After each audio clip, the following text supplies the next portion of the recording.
वो मथुरा में रहे। मथुरा में रहने के बाद जरासंध से कई युद्ध हुए और उन्होंने मथुरा को छोड़ के द्वारका में अपना राजधानी बनाई और द्वारका में रहने लगे। इधर सुदामा जी भी बड़े हो गए, बहुत ज्ञानी ब्राह्मण, पर उनके अंदर बहुत सारे दिव्य गुण थे जिनके बारे में लोग चर्चा नहीं करते। वो हमेशा 5 घरों में भिक्षा मांगने जाते थे। अगर उन 5 घरों से भिक्षा नहीं मिलती थी तो वो उस दिन भूखे पेट सो जाते थे।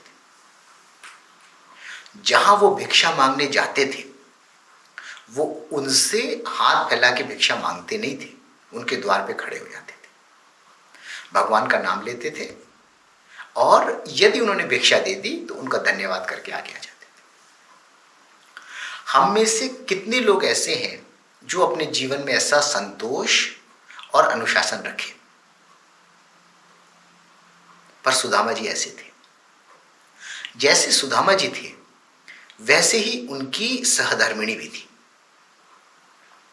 उनके अंदर भी ज्ञान, संतोष, धैर्य सभी गुण भरे हुए थे।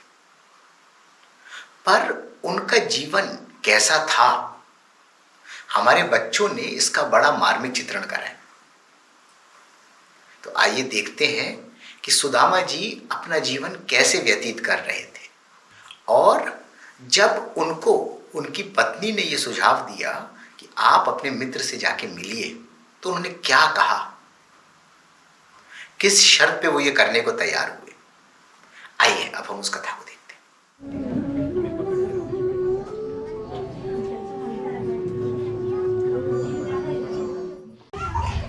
माँ, मुझे भूख लगी है। हाँ माँ, मुझे भी भूख लगी है। अच्छा ठीक है, मैं कुछ खाने को देती हूँ।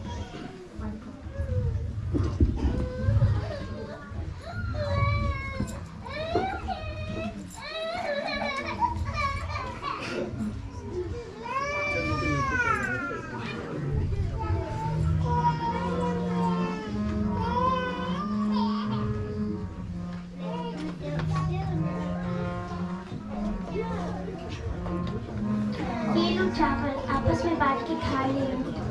चावल? माँ फिर से चावल? हम कोई दूसरे बच्चे क्यों नहीं लाते? हाँ माँ, हमारे घर मिठाई की याद थी। अभी सिर्फ चावल ही है, ये खा लो। मैं तुम्हारे पिताजी को दूसरा व्यंजन और मिठाई लाने को बोलूँगी। ठीक है माँ, पर कब? वसुंधरा, वसुंधरा, मैं बहुत थक गया हूँ, क्या तुम मुझे कुछ खाने को दे सकती हो? आइए स्वामी, आप भी भोजन कर लीजिए।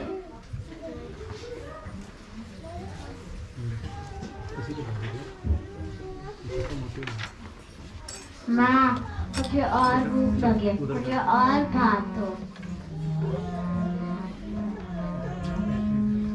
ये लो पुत्र, मुझे आज वैसे भी भूखने लगी है।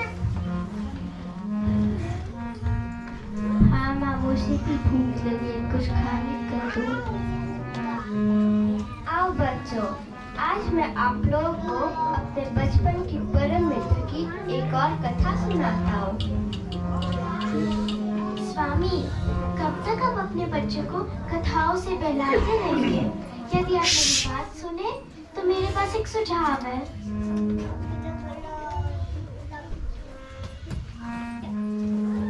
क्या है वो वसुंधरा? मैंने हमेशा से आपको अपने मित्र कृष्ण के बारे में बात करते सुना है। अगर श्री कृष्ण आपके परम मित्र हैं और वो द्वारकाधीश भी है, तो क्यों नहीं आप उनको अपनी स्थिति से अवगत करते? क्या हम उनसे थोड़ा सहायता के लिए मिल नहीं सकते? क्या हम उनसे सहायता मांगेंगे तो वो हमें मना कर देंगे?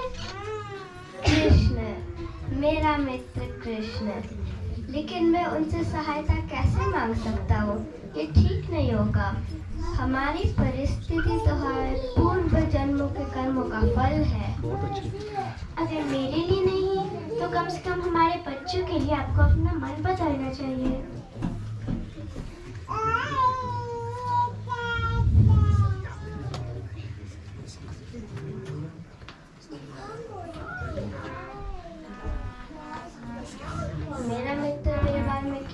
सोचेगा। ठीक है, ऐसे करते हैं, आपको उनसे मिले हुए बहुत समय हो गया है, तो क्यों ना बस उनसे मिलने चले जाइए। ठीक है, मैं उनसे मिलने जाऊंगा।